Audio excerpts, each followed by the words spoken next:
तुझे कोई क्षमा नहीं मिलेगा। आज तेरी सर कट के ही रहूंगी।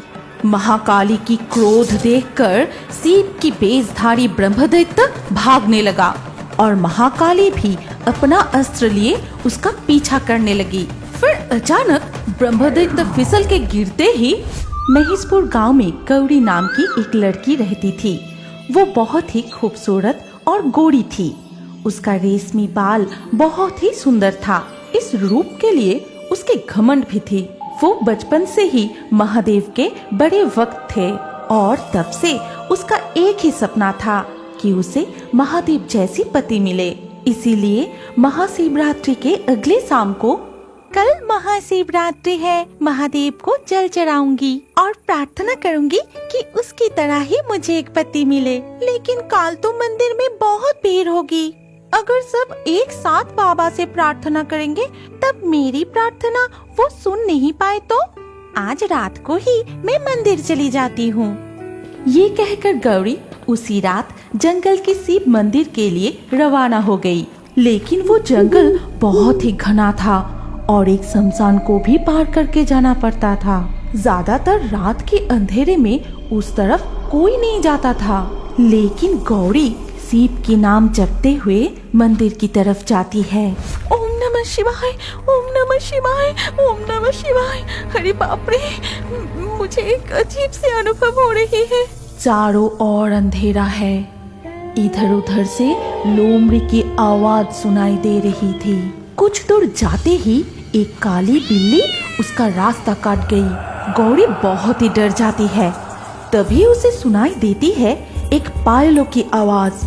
लग रहा था कि कोई उसकी पीछे पीछे आ रही है। लेकिन गौरी एक बार भी पीछे की तरफ ना मुड़ के महादेव का नाम जपते हुए आखिरकार पुराने शिव मंदिर में पहुंच गए और वहां पहुंच के वो अपनी सारी मन की बात महादेव को बताने लगी।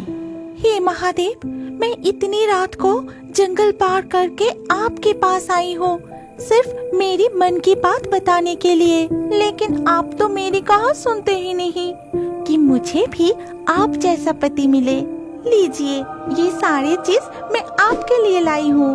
इस बार मुझे आप जैसा पति चाहिए ही चाहिए। और तब स्वर्ग में बैठे माता पार्वती गौरी की सारी बात सुन रही थी।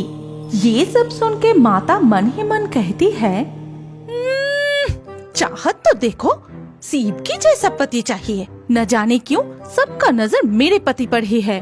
पता तो नहीं शमशान में रहने वाला पति के साथ रहने में कैसा लगता है। जो जिसके साथ रहता है वही जानता है। सब्र कर, तू भी जान जाएगा।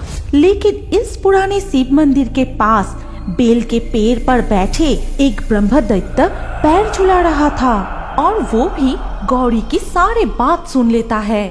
अरे ये सुंदरी कौन है और वो क्या बोल रही है? एक सरकारी नौकरी करने वाला सुंदर सा पति चाहिए और ये सब लड़कियों की ऐसी चाहत के वजह से मैं जिंदगी भर कुमारा रहते रहते मर गया और अभी भूत बन के इधर उधर भटक रहा हूँ। फिर भी एक चुड़ैल डायन भी नहीं मिल रही है।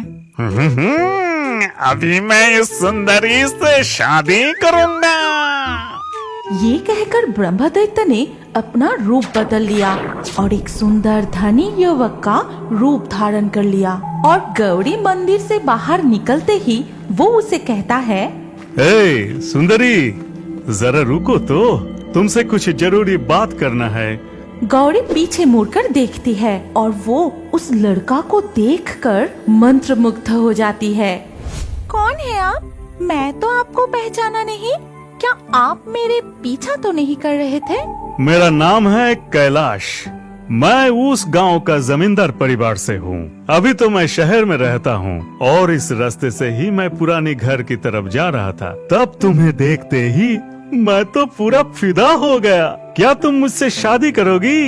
ये सुनकर गौरी मन ही मन कहती है, क्या महादेव ने मेरी प्रार्थना सुन ली? शायद उन्होंने ही इसे मेरे पास भेजे होंगे। अच्छा ठीक है, फिर तो तुम्हें मेरी माँ बाबूजी से बात करना पड़ेगा। अब तुम मेरे साथ हमारे घर चलो। फिर गौरी उसे अपने घर ले जाती है और सारी बात अपने माता पिता को बताई। और सारी बात सुन के उसके माता पिता ने कहा, ना कोई पता ना कोई खबर, उसके बातों में आके तू एकदम शादी का फैसला ले लिया। नहीं, ये शादी कभी नहीं हो सकता। मैं जिंदा रहते हुए ये शादी होने नहीं दूंगा। अगर जरूरत पड़े तो मैं तुझे घर में बंदी बना के रखूंगा। ना जान ना पहचान, उस लड़के के साथ तेरे ये शादी कभी नहीं हो सकता। अगर मुझे शादी करनी है तो मैं इसी से ही करूँगी, नहीं तो। अच्छा, आप मान लीजिए, आपको तो पता ही है बेटी कैसी है, उसे शादी करने दीजिए। इसके कुछ दिन बाद ही कैलाश और गौरी का शादी हो जाता है। अगर आप इस कहानी के अगले भाग देखना चाहते हैं तो कमेंट में नेक्स्ट पार्ट जरूर लिखिए और हमारे fairy Toons Hindi Facebook page को अभी फॉलो कीजिए। अगर ये कहानी अच्छी लगी तो लाइक करके शेयर कर दीजिए।